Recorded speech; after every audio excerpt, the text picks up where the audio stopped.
Halo guys, balik lagi YouTube Pak Inggi ya teman-teman. Sore ini kita mau lanjut buat mereview,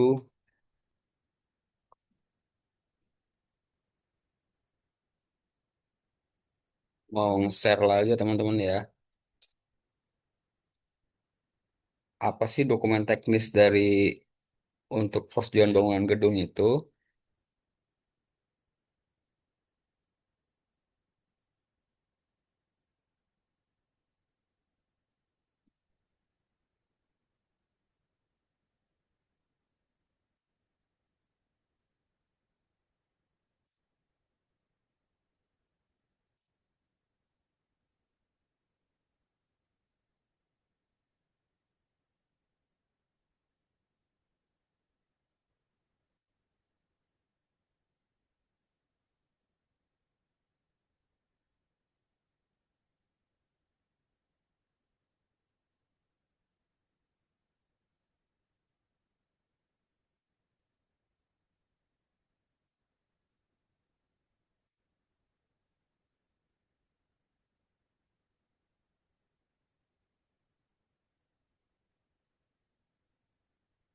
Di video Pak Inggi sebelumnya kita udah bahas ya teman-teman ya tentang persetujuan bangunan gedung,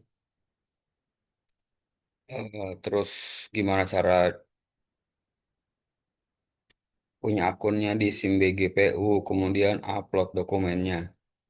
Nah, kali ini Pak Inggi mau share tentang dokumen-dokumen teknis dari PBG tadi. Itu tadi ya teman-teman ya.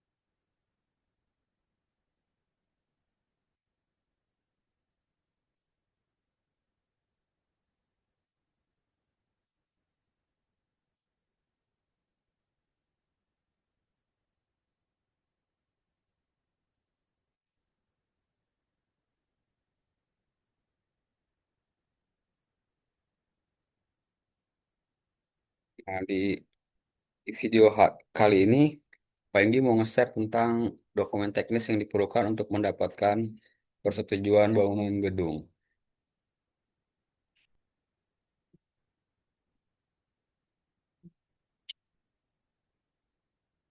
Nah, teman-teman ya, kita masuk dulu ya teman-teman ya ke situsnya simbg.pu.go.id dari browsernya teman-teman ya, dari Chrome eh, atau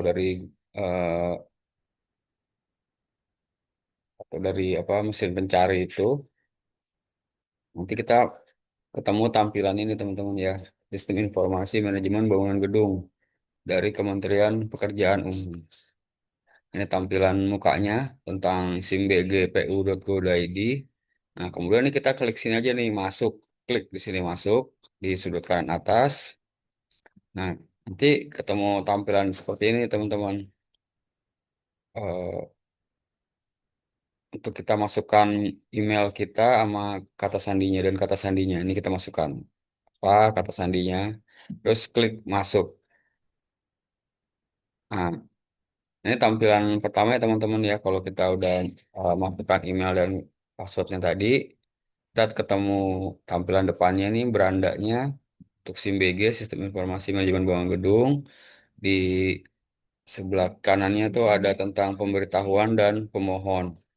Nah, di sini kita bisa ngelihat status permohonan kita untuk PBG dan SLF. Ini ada dua total, ada total permohonan tuh ada dua. Statusnya ada dua permohonan, satu masih berjalan dan satu sudah selesai dan tidak ada permohonan dibatalkan. Oke, nah next kita udah masuk nih teman-teman ya. Kita masuk sini, sorry. Jadi tuh nanti kita di untuk ngisi ada yang bentuknya data, isi form, sama ngupload dokumen teknis nih teman-teman. Jadi ada dua dua apa ya dua jenis isian yang kita mesti isi, bentuknya data, data, form, sama dokumen teknis. Nah ini ada di ininya nih tampilannya di barnya ini ada data teknis tanah, kemudian data umum, data teknis arsitektur, data teknis struktur, data teknis mechanical engineering sama apanya plumbing kalau nggak salah nih perpipaan. Terus ini jadwal konsultasi, eh, berapa retribusinya, dan terakhir adalah kalau udah lengkap semuanya nih, udah selesai proses evaluasi teknis, sudah bayar, nanti ada bar tentang surat keputusan nih yang kita bisa unduh ya, eh, apa SK APBG-nya ya teman-teman.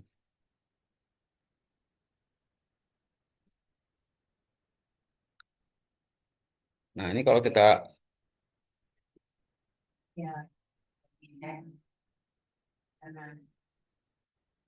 nah ini kalau data tanah itu di sini tuh ada jenis dokumen. Ini kita isi nih teman, apa sertifikat atau apa, nomor dokumen. Kita isi nomor dokumen kita nih, sertifikatnya nomor berapa, tanggal terbit dokumen, tanggal terbit SHM-nya tanggal berapa, terus luas tanahnya kita input berapa, 100 meter, 200 meter, 300 meter. Terus hak kepemilikan tanah nih, apakah masih hak guna bangunan atau hak milik dan sebagainya. Lalu nama pemilik hak tanah, siapa nih? Misalnya siapa, Raden Pak Inggih Wibowo. Sini kita tulis ya teman-teman ya. Terus lokasi tanahnya nih di mana nih? Lokasinya, alamatnya apa, di provinsi mana teman-teman? Sini ntar sini ada kotak alamat lengkap. Terus statusnya pemilik tanah sama pemilik bangunan apa? Apakah mewakili diri sendiri atau untuk orang kita melakukan buat orang lain? Nah, seperti apa itu? Terus nomor surat perjanjian pemanfaatan tanah, tanggal terbit, nama penerima surat, dan dokumen surat perjanjian pemanfaatan tanah. Ini semua kita isi ya teman-teman ya, formnya ya. Di sini kita di dalam, apa namanya, aplikasi SIMBG-nya kita isi semua. Terus kita tuh juga upload juga teman-teman nih sertifikat, nomor dokumen, tanggal terbit dokumen, nama pemilik hak tanah, kita upload nih. SHM kita atau HBG, HGB, sorry, HGB kita upload di sini. Oke. Nah, kemudian data umum. Ini ada 12 data umum teman-teman ya. 12 data umum. Ini mesti kita upload teman-teman ya.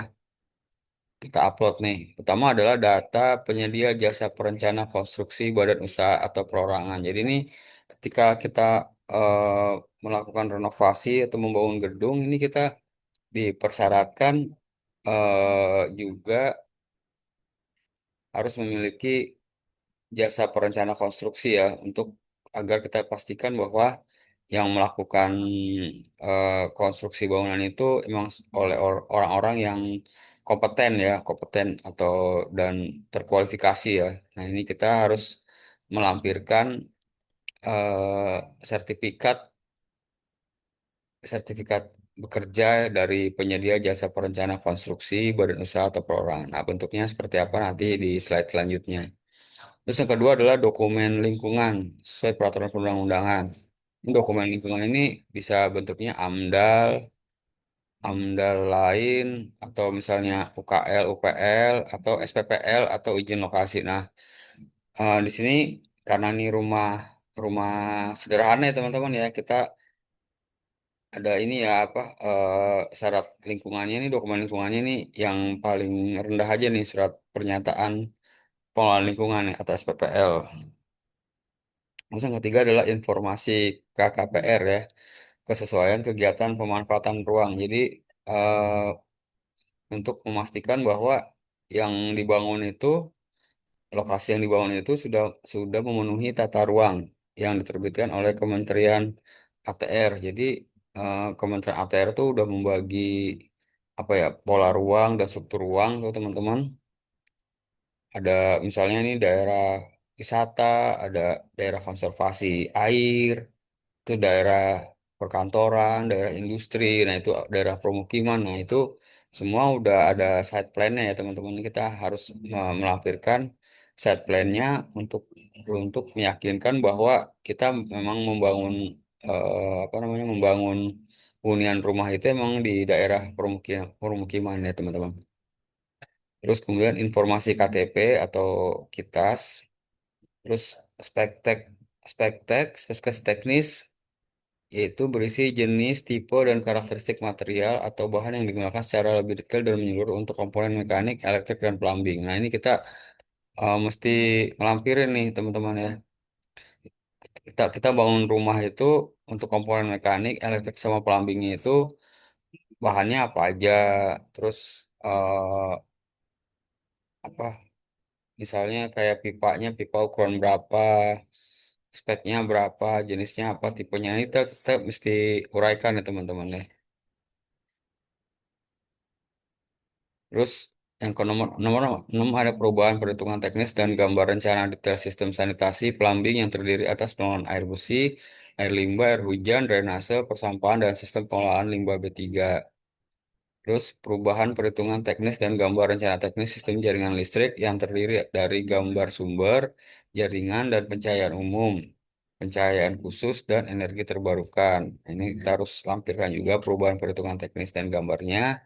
Lalu yang kedelapan adalah perubahan spektek meliputi spesifikasi umum dan spesifikasi khusus untuk jenis, tipe, dan karakteristik material atau bahan yang digunakan untuk komponen struktural. Jadi tadi yang tadi adalah komponen mekanik, elektrik, dan plumbing. Sekarang adalah komponen struktural. Terus nomor 9 adalah gambar detail struktur perubahan. Yang 10 ada perubahan spesifikasi teknis meliputi meliputi spesifikasi umum dan spesifikasi khusus. Nah, kalau ini untuk komponen arsitektural. Terus yang ke-11 adalah gambar atau perubahan situasi, rencana tapak, denah, potongan, tampak tampak dan detail bangunan gedung. Yang terakhir adalah yang 12 adalah konsep perubahan bangun gedung dari sisi arsitektur. Nah, apa aja dokumennya nih? Kita lihat ya teman-teman ya. Oke. Yang pertama adalah data penyedia jasa perencana konstruksi badan usaha atau perseorangan. Nah, kita melampirkan nih teman-teman sertifikat keahlian dari jasa konstruksi yang kita gunakan itu. Nah, untuk rumah sederhana itu dia arsitek Madya. Ini ada nomor registrasinya ya, teman-teman. Dan kita harus pastikan bahwa eh, ketika kita bangun itu si apa namanya, si penyedia jasa konstruksi itu sertifikatnya masih valid ya. Waktu itu Pak Inggi renovasi itu tahun 2022, jadi ini masih valid ya teman-teman ya, masih di antara tahun 2020 sampai 2023. Kita mesti cek, mesti pastikan nih di sini adalah foto, di sini ada barcode. Nih kita bisa scan barcode-nya nih untuk memastikan keaslian dari sertifikat ini. Oke. Yang kedua adalah dokumen lingkungan sesuai peraturan perundang-undangan. Nah, eh, kalau kita bangun bangun gedung, bangun gedung atau apapun ya teman-teman. Nah, itu harus memenuhi eh, peraturan lingkungan ya, sesuaian dengan lingkungan hidup, bahwa bangunan yang kita bangun itu sekali misalnya menghasilkan risiko atau potensi dari dampak lingkungan. Nah, dampak lingkungan itu mesti kita kelola ya teman-teman, harus kita kelola dengan baik, dengan benar sesuai peraturan perundang-undangan. Nah, ini kita mengisi satu form. Karena ini rumah sederhana, rumah hunian, kita hanya mengisi dari SPPL ya teman-teman. Beda halnya misalnya kita membangun pabrik atau instalasi rumah sakit, itu kita itu kategorinya tinggi ya, resiko tinggi, maka itu perlu AMDAL teman-teman. Kalau yang UKL UPL ini misalnya kita pabrik ya, pabrik pabrik sederhana, misalnya pabrik tahu atau pabrik tempe, nah ini perlu UKL atau UPL. Nah, ini ditulis nih nama siapa, NIK berapa, jenis, jabatan atau pekerjaannya apa, nomor telepon berapa, alamat domisili di mana, terus alamat yang dimohonkan tuh sebelah mana, alamat alamat bangunan gedungnya ya, terus jenis kegiatan atau peruntukannya untuk apa, untuk hunian, untuk budaya, untuk apa gitu. Nah, terus luas lahan dan luas bangunan yang jadi apa tempat tempat tempat bangunan itu direnovasi. Nah, terus kita di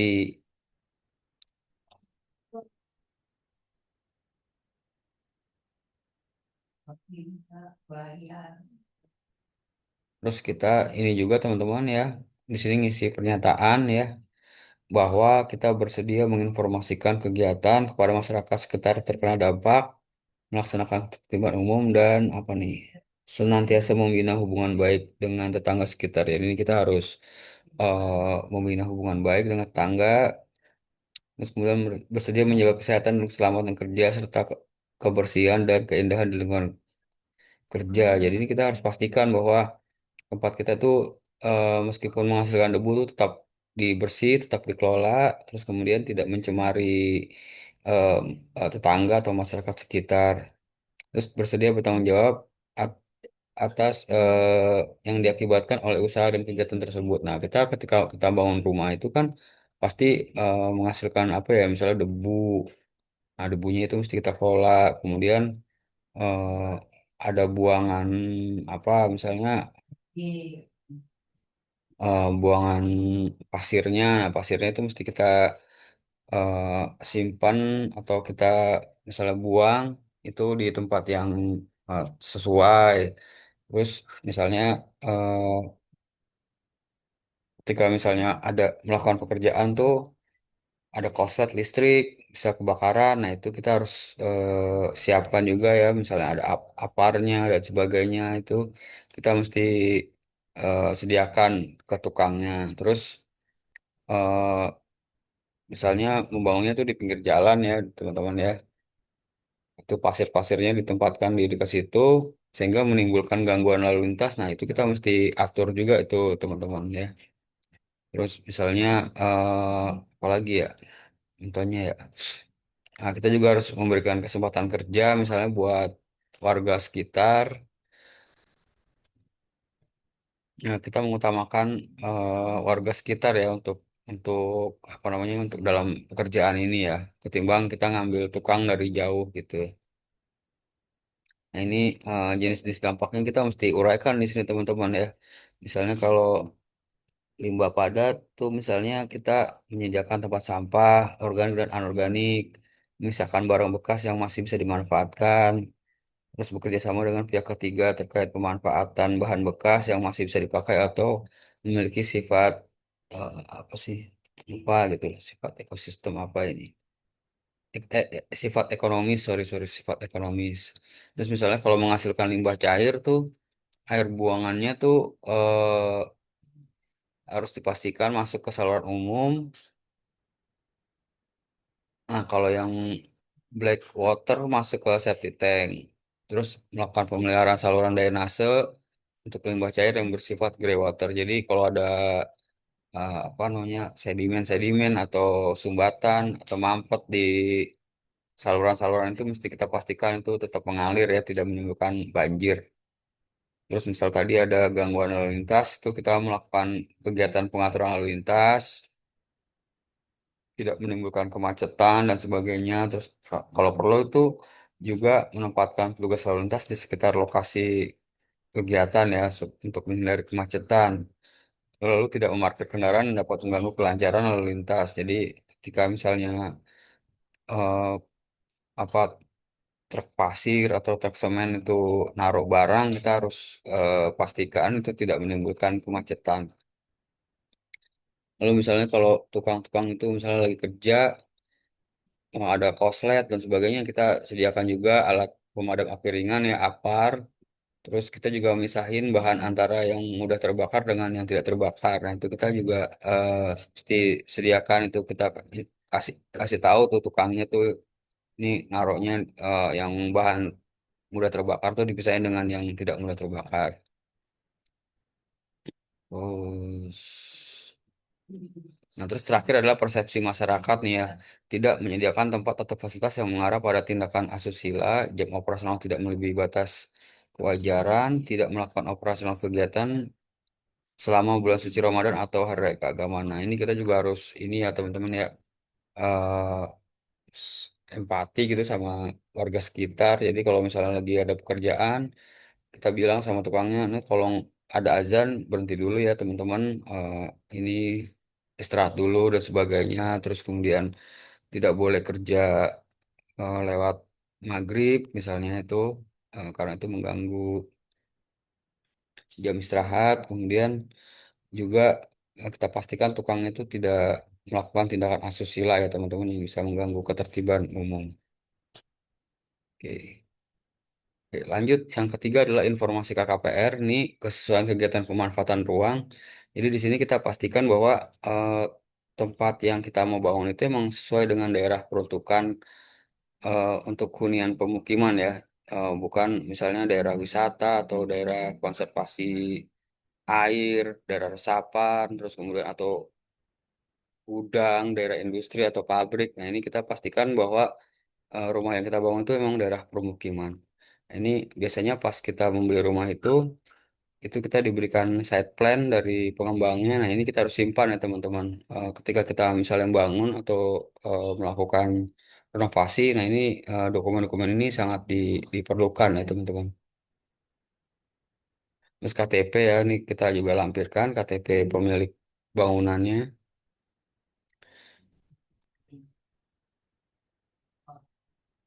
Terus kemudian yang ke berapa nih? Kelima apa keenam nih? Ini spektek. Spektek isinya jenis, tipe, dan karakteristik material atau bahan yang digunakan secara lebih detail dan menyeluruh untuk komponen mekanik, elektrik, dan plumbing. Nah, kita nyediain SOP ya teman-teman. Kita buat SOP-nya tentang metode pelaksanaan pekerjaan mekanik, elektrik, dan plumbing. Ini meliputi ada penjelasan umumnya, jadi bahwa metode pelaksanaan dan secara pekerjaan itu akan memenuhi kualitas atau persyaratan yang tertuang dalam gambar. Jadi nanti gambarnya juga sebagai kita apa namanya kita buat gambar tiga dimensinya. Lalu pemborong atau kontraktor berkewajiban untuk melaksanakan pekerjaan-pekerjaan MEP sesuai dengan spek komponen dan gambar, kecuali terdapat perubahan yang telah disetujui oleh pemilik ataupun perencana pada saat pelaksanaan. Ini bentuknya adalah spektek atau SOP ya. Nah, ini SOP-nya itu terdiri dari lingkup pekerjaan, terus bahan atau material yang digunakan, terus kemudian pekerjaan pelaksanaan dan standar rujukan. Standarnya pakai standar apa? Ini kita mesti sebutin. Nah, ini gambar gambar teknisnya ya teman-teman ya. Perhitungan teknis dan gambar rencana detail sistem sanitasi, plumbing yang terdiri dari pengelolaan air bersih, air limbah, air hujan, drainase, persampahan, dan sistem pengelolaan limbah B3. Ini kita buat gambarnya pakai AutoCAD atau kita minta untuk apa namanya minta ke jasa penyedia untuk menggambar seperti ini. Nanti ini kita upload ya teman-teman di aplikasi SIMBG PU itu. Ini dengan situasinya. Jadi kalau orang arsitektur tuh udah paham ya teman-teman ya menggambar gambar teknis seperti ini.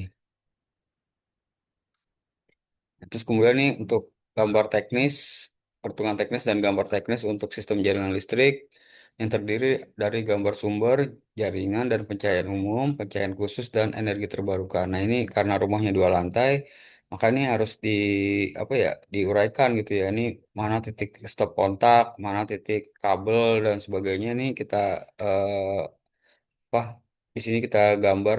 Terus kemudian nih contohnya misalnya lampu door light nih posisi di mana, lampu halogen, lampu gantung, lampu bulb, terus panel MCB, meteran PLN di itu di posisinya di mana. Nah, itu semua harus apa ya, tercatat atau tertulis ya di dalam gambar gambar teknis ini.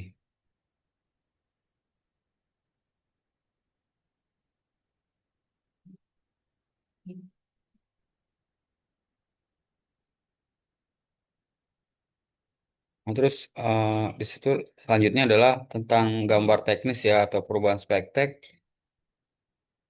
Untuk komponen struktural ya, ini juga kita mesti gambar juga teman-teman. Ini dari bangunan kita nih, satu lantai atau dua lantai, kemudian kita bisa menggunakan kolomnya, ada berapa kolom, K1-nya, kolom K2-nya, kolom K3, terus slope-nya di sebelah mana, terus ini tulangan tangga ini semua kita gambar juga teman-teman.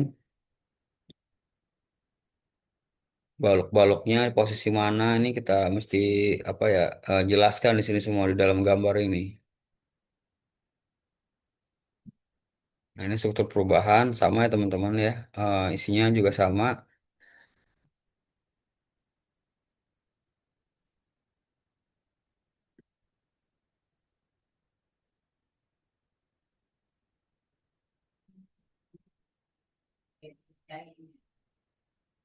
Terus kemudian yang ini adalah perubahan spektek meliputi spesifikasi umum dan spesifikasi khusus. Ini kita harus uraikan juga nih teman-teman SOP ya. Jenis, tipe, dan karakteristik material atau bahan yang digunakan secara lebih detail dan menyeluruh untuk komponen arsitektural. Nah, tadi ada plumbing, elektrik, mekanik. Nah, itu ini kita komponen arsitektur nih teman-teman. Sama juga ada lingkup pekerjaan, bahan atau material, kerjaan pelaksanaan, standar, dan rujukan. Nah, terus kemudian ini juga kita harus buat juga gambar perubahan situasi, rencana tapak, denah, potongan, tampak dan detail bangunan gedung. Nah, ini kita mesti gambar juga nih ininya, gambar tampak rumahnya dari mulai tampak depan, tampak samping, tampak belakang, dari atas dan sebagainya ini. Ini mesti kita gambar juga di sini. Terus kemudian ini apa nih? Apa KDB apa ya? Jadi berapa jaraknya ya dengan jalan raya itu seberapa nih kita apa GSB itu sempadan bangunan ya garis sempadan bangunan jadi ini karena ada persyaratan ya, teman-teman ya dia harus berapa meter tuh dari jalan dari ini jalan raya gitu ada peraturan yang nggak boleh dia melebihi dari GSB sama KDB atau KLB-nya ini kita mesti juga hitung. Jadi nanti apakah masuk atau memenuhi persyaratan, nah itu kelihatan dari koefisien bangunannya ini, teman-teman. Nah, juga koefisien bangunan ini juga menentukan berapa retribusi yang kita bayar ya, pajak pajak bangunan gedung itu yang kita bayar. Nah, ini kemudian konsep perubahan bangun gedung dari sisi arsitektur ini kita eh, apa ini juga dari ini ya dari ketika kita beli rumah yang lama ini itu dapat nih side plan-nya tuh gambar tampak depan, tampak belakang, tampak samping kanan, samping kiri nih. Ini juga di ini nih ya apa namanya di apa namanya di harus diupload teman-teman ya. Jadi kelihatan nanti eh, bedanya tampak depan, tampak belakang, tampak samping kanan, tampak samping kiri antara yang belum direnovasi dengan yang sesudah direnovasi. Nah, demikian teman-teman ya informasi kita Pak Enggi share nih tentang dokumen dokumen teknis yang diperlukan untuk mendapatkan atau menjadi syarat persetujuan bangunan gedung. Nah, teman-teman jika ada pertanyaan tulis saja ya di kolom chat. Nanti Pak Enggi jawab. Terus kemudian Pak Enggi minta kalau misal informasi ini bermanfaat, mohon dibagi ke teman-teman yang lain ya. Oke, demikian. Assalamualaikum warahmatullahi wabarakatuh. Sampai jumpa di video YouTube Pak Enggi selanjutnya.